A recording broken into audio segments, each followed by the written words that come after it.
우리 하나님의 말씀은 창세기 41장 46절에서 57절까지의 말씀입니다. 창세기 41장 46절에서 57절입니다.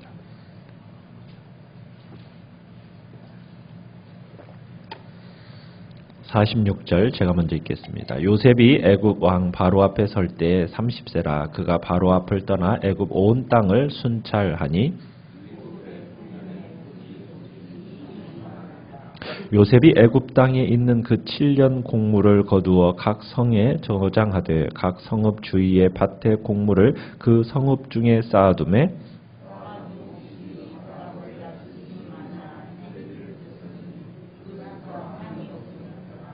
흉년이 들기 전에 요셉에게 두 아들이 나되 곧 온의 제사장 보디베라의 딸 아스낫이 그에게서 낳은지라.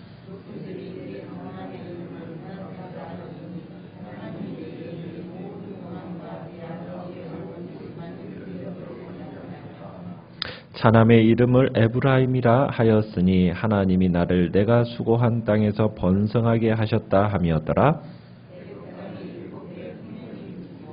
요셉의 말과 같이 7해 흉년이 들기 시작하며 각국에는 기근이 있으나 애굽 온 땅에는 먹을 것이 있더니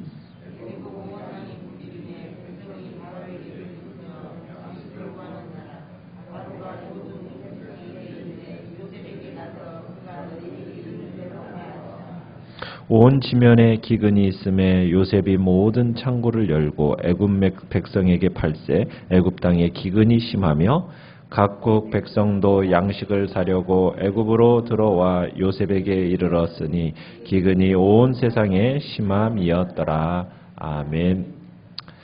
오늘 제목은 이름 속에 담긴 신앙 고백이라는 제목으로 말씀을 나누고자 합니다.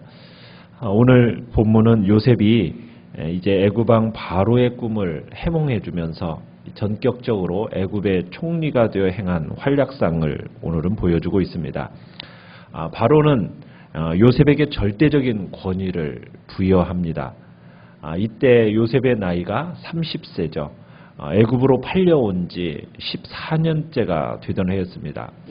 참 하나님께서는 참으로 가장 낮은 자였던 요셉을 가장 존귀한 자로 한순간에 승진을 시켰습니다.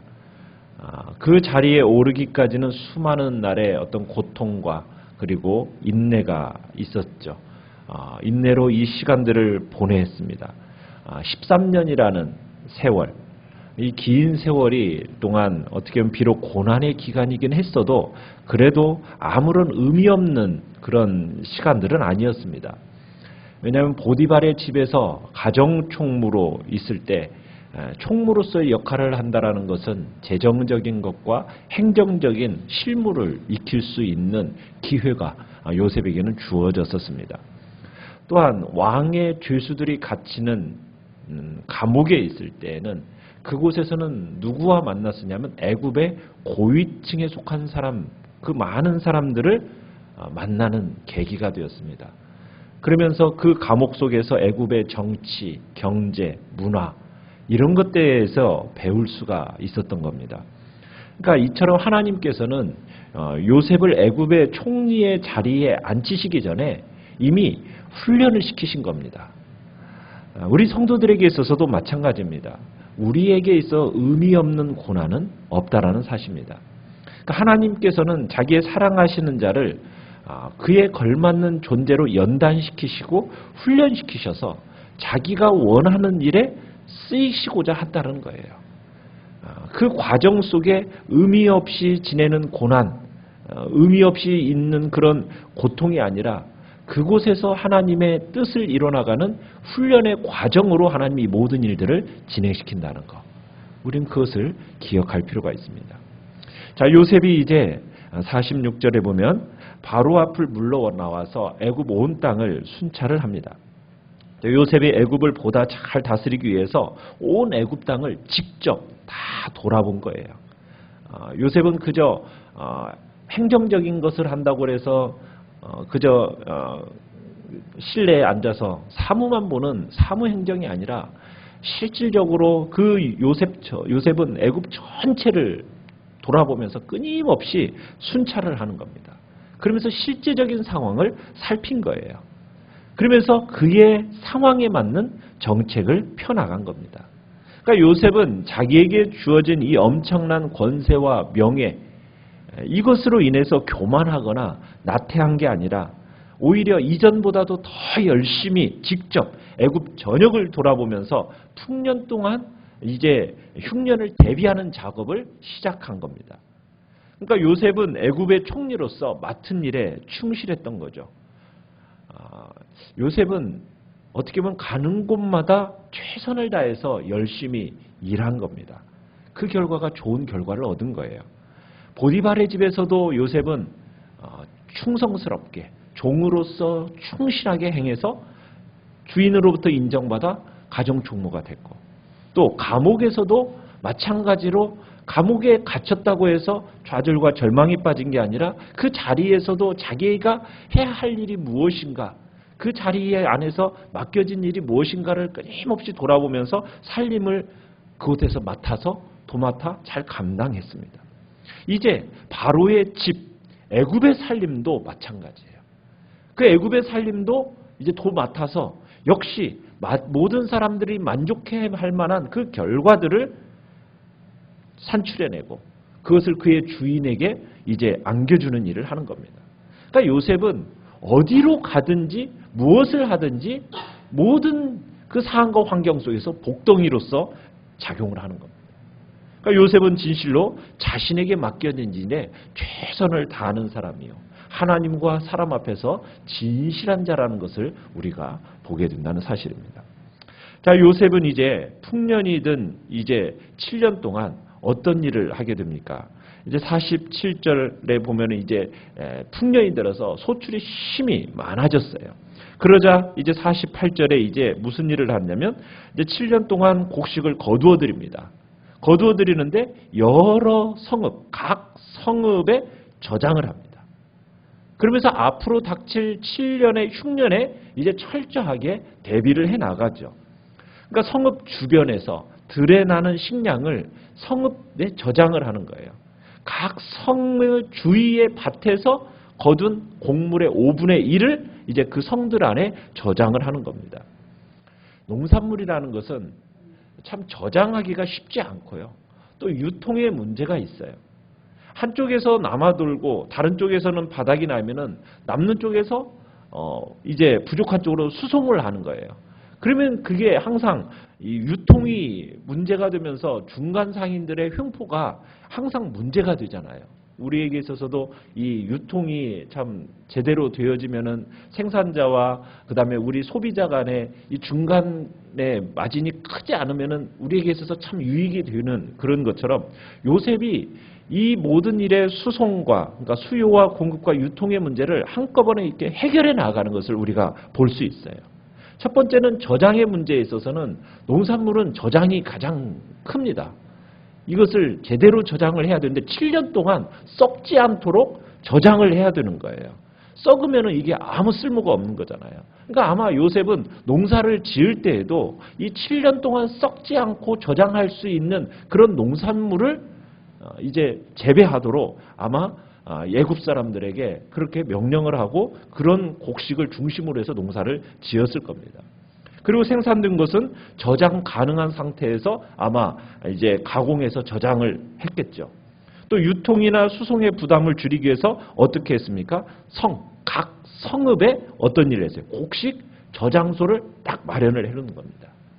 불필요하게 한쪽에다 모아놔서 수송을 할 수 있는 게 아니라 각 성읍마다 모아놓는 거예요. 그리고서는 그걸 저축해놓고 분배를 용이하게 할 수 있도록 이제 7년 동안 그 일을 해나간 겁니다.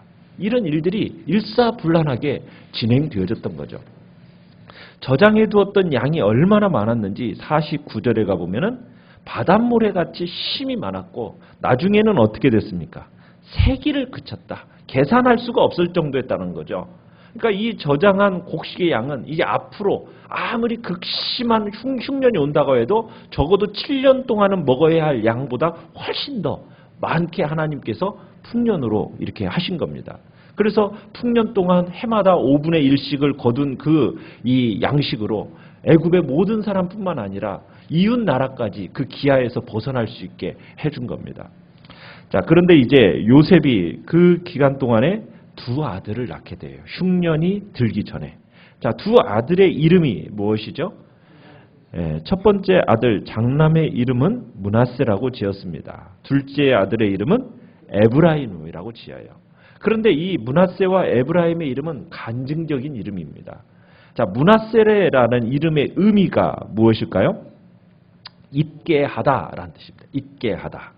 자, 그래서 거기다 의미를 어떻게 붙였습니까? 하나님이 내게 내 모든 고난과 내 아버지의 온 집 일을 잊어버리게 하셨다. 자, 이게 무슨 의미입니까? 요셉이 애굽에 팔려와서 13년 동안 노예와 죄수의 신분으로 있었어요.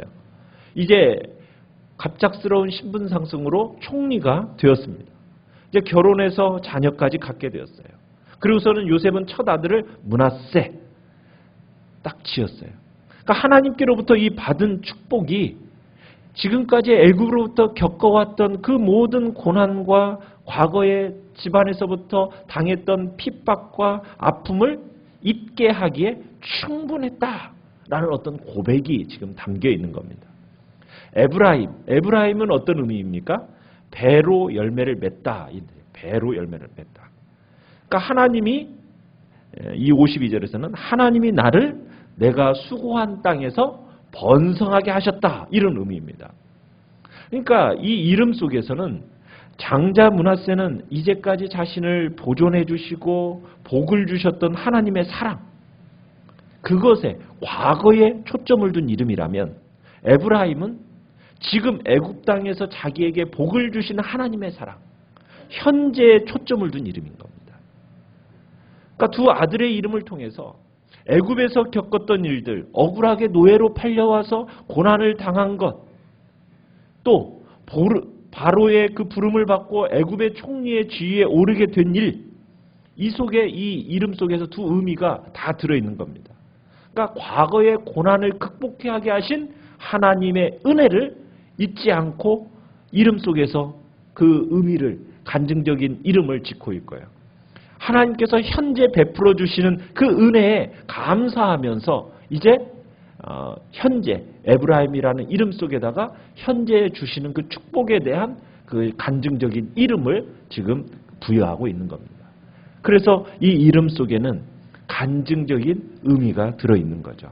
하나님께서 과거에 베풀어 주신 은혜, 그리고 현재 베풀어 주시는 그 하나님의 은혜가 무엇인지를 생각하면서 이제 므낫세라는 이름과 에브라임이라는 이름을 짓고 있는 겁니다. 자, 애굽 땅에서 7년간의 이제 풍년이 끝난 다음에 요셉이 예고한 대로 7년의 이제 기근이 시작이 됩니다. 이제 54절에 보니까 요셉의 말과 같이 일곱해 흉년이 들기 시작했어요. 그러니까 흉년이 시작되던 해부터 이제 쌓아둔 곡식을 풀기 시작합니다. 그러니까 흉년으로 피해를 입으니까 백성들이 이제 바로에게 식량을 달라고 부르짖은 거예요. 그랬더니 바로는 뭐라고 얘기했습니까? 이 백성들에게 요셉을 찾아가라. 그리고서는 요셉은 그를 찾아온 백성들에게 곡물을 56절에 보니까 팔기 시작합니다. 팔아요. 자, 우리가 생각할 때는 형편이 어려우면 어떻게 할 것 같아요?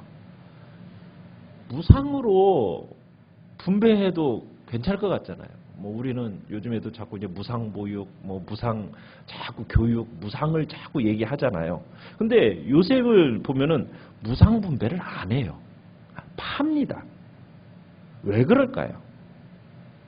왜 무상으로 분배하지 않고 그것을 팔까요?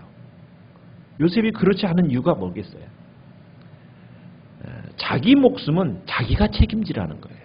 무슨 얘기냐면 인간의 속성은요, 무상이라는 분배를 하기 시작하면 사람의 마음은 흐트러집니다. 그러면은 낭비가 심해져요. 그리고 게을러지고 나태하게 됩니다. 만약 사람들이 마음이 흐트러지면은 아무리 많이 저장을 해놨다 할지라도 7년을 버티기가 어려울 거예요. 7년을 버티기가 어려울 거예요. 아니면은 사람들이 자기의 목숨을 다른 사람의 책임하에 있다 하면서 게으르게 되는 거예요. 공산주의가 인간에게 볼 때는 굉장히 좋은 제도인 것 같아요. 그러나 이 공산주의는 우리 인간의 마음을 헤아리지 못한 겁니다. 인간의 나태성을 극복하지 못하고 가난할 수밖에 없어요. 무상으로 공통적으로 분배한다라는 것은 인간의 마음에 뭘 주는 거예요? 게으름과 나태함으로 인해서 더 풍요로움을 삶을 우리 인간 속에서 만들어내지 못하는 겁니다. 정신적인 해이함을 만들어 놓는 거예요. 그러니까 요셉은 그걸 안 거예요. 인간의 게으른 속성을 방지하도록, 그리고 하나님께서 주신 이 복을 어떻게 해서든지 잘 규모 있게 감당하게 나가기 위해서는 네가 무엇을 팔든지 땅을 팔든지 뭘 팔아서라도 네 목숨은 네가 책임을 져야 해야겠다. 책임을 져야 된다. 이런 마음을 가지고 이제 팔기 시작하는 겁니다. 그저 요셉이 다 알아서 해주겠지 이런 식으로 생각하면은 고난의 때를 넘길 수가 없기 때문에 이제 요셉은 팔기 시작한 거예요. 이제 애굽뿐만 아니라 이제 온 지역에 기근이 들어서 인접 국가들에서도 애굽으로 식량을 사러 옵니다. 주변 국가들이 애굽으로 식량을 구하러 왔다. 이 이야기는 이제 요셉의 형제들도 애굽을 찾게 되는 일에 어떤 전주곡이 되어진 겁니다. 참 이처럼 요셉의 이 꿈 해몽 그리고 이렇게 지혜로운 대책은 국제 무대에서 이 애굽의 위치가 굉장히 오르게 됩니다. 많은 부를 이룰 수 있는 일석이조의 결과를 얻게 돼요. 이렇게 승격된 위상의 최대 수혜자는 어떻게 보면은 요셉을 믿고 신임한 바로가 어떻게 보면 최대의 수혜자가 되는 겁니다. 요셉은 지난날 보디발에게 축복의 통로가 됐었죠. 또 간수에게도 축복의 통로가 되었던 것처럼 이번에는 바로에게 축복의 통로가 되는 것을 보게 됩니다. 우리는 신앙의 힘으로 고통스러운 날들을 이겨낸 요셉을 우리가 한번 살펴보면서 우리의 느끼는 점이 무엇입니까? 고난의 시간. 여러분, 고난의 시간을 통과하고 우리가 마침내 승리하기 위한 비결은 무엇일까요? 다른 게 아니라 여호와 하나님을 철저하게 의지하는 신앙입니다. 요셉이 하나님을 자기의 주인으로 또 주권자로 철저하게 인정했던 것처럼 우리가 주님 앞에서 그 하나님의 주권자로서 우리의 삶의 주인으로서 철저하게 인정하며 살아가는 것이 무엇보다 중요한 겁니다. 그리고 절대로 고난과 시련 앞에서 낭망하지 말아야 된다. 끝까지 믿음을 지켜나가시길 바랍니다. 우리가 주님 앞에서 흘린 눈물, 여러분 많으면 많을수록 주님이 다시 오시는 그날의 기쁨을 우리가 거두게 될 것입니다. 그 기쁨은 더욱 클 것입니다. 그날에 누릴 기쁨, 우리가 이 세상에서 우리가 당한 모든 고난을 잊기에 충분한 그런 기쁨이 될 것을 우리는 믿습니다. 그날 마지막 날 직접 우리의 눈물을 닦아주시고 그리고 소망 중에 그 주님을 우리들은 바라보면서 우리에게 다가오는 모든 고난을 믿음으로 넉넉히 이겨나가는 은혜가 있기를 간절히 바랍니다. 우리에게 오는 풍년의 때가 있을 것이고 흉년의 때가 있을 것입니다. 그때 우리는 진실로 나에게 맡겨진 일에 대해서 최선을 다해야 됩니다. 하나님 앞에서, 사람 앞에서 성실함으로 풍년 동안의 7년의 흉년을 대비할 줄 아는 우리가 되기를 바랍니다. 하나님께서 지금 어떻게 보면은 온전한 흉년의 때는 아니에요. 점점 그 기간이 다가오고 있어요. 우리는 이 시기를 주님 앞에서 잘 대비해야 됩니다. 지혜롭게. 요셉에게 주셨던 이 지혜로움이 우리의 가운데는 나타나서 정말 믿음으로 이 시대를 잘 극복하고 믿음의 길을 걸어갈 수 있는 우리가 되게 해달라고 이 시간에도 기도하며 나가시길 바랍니다. 오늘 말씀을 생각하시면서 참으로 우리에게 주신 은혜들 무엇인지 생각하시고 또 어떻게 이 땅 가운데서 지혜롭게 살 수 있을까 하나님 앞에 고민하면서 주님 앞에 또 기도로 나가시길 바랍니다. 3월 1일에는 새벽 예배는 없고요. 대신에 수요 예배는 진행이 됩니다. 11시에 있는 수요 예배는 있습니다. 기억하시고 주님 앞에서 또 준비해 주시기 바랍니다. 이 시간 주님 앞에 주여 3번 부르짖으면서 우리 합심해서 같이